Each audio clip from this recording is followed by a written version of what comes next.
Hi, my name is Teddy Ruxpin. Ooh!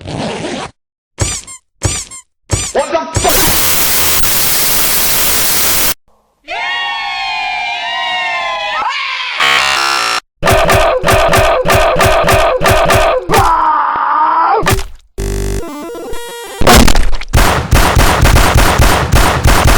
Dude, I'm so better than you at soccer. You need to brush your teeth, fool?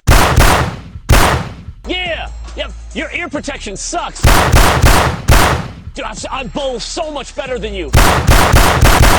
Dude, you can't even play tennis.